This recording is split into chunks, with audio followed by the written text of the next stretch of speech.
ती तुमच्या समोर आहे. कुठेही मागे आश्वासन दिलं नाही. त्यांनी स्वतः ती वाचून दाखवलेली आहे. लोकमाता, राष्ट्रमाता अहिल्यादेवी होळकर यांना मी नमन करतो, त्यांच्या चरणी नतमस्तक होतो.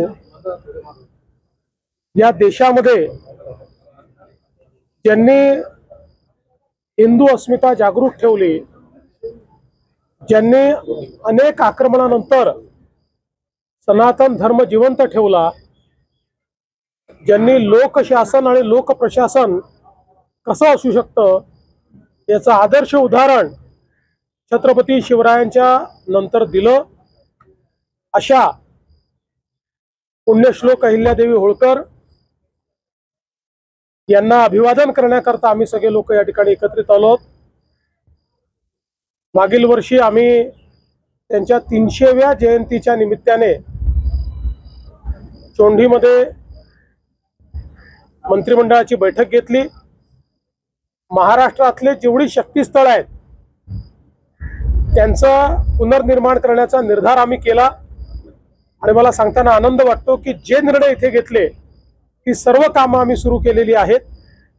आणि इथलाही विकास आराखडा हा मंजूर झालेला आहे. प्राध्यापक राम शिंदेजी यांच्या नेतृत्वात त्याच्या सर्व काही गोष्टी आम्ही पूर्ण केलेल्या आहेत. फक्त आचारसंहिता सुरू असल्यामुळे आम्हाला आज भूमिपूजन करायचं होतं, पण ते करता आलं नाही. आचारसंहिता संपल्यानंतर आम्ही भूमिपूजन करू. पण मला असं वाटतं की खऱ्या अर्थानं ज्यांनी राज्य कसं केलं पाहिजे याचा आदर्श आपल्यासमोर ठेवला त्या पुण्यश्लोक अहिल्यादेवींना मी नमन करतो. जरांगे पाटील यांनी रात्री उपोषण मागे घेतलेलं आहे. कुठली आश्वासनं त्यांना आपल्याकडून दिली गेली आहेत? जी आश्वासनं दिली ती तुमच्या समोर आहे. कुठेही मागे आश्वासन दिलं नाही. त्यांनी स्वतः ती वाचून दाखवलेली आहेत. विखे पाटील, प्रसाद लाड यांनी ती वाचून दाखवलेली आहेत.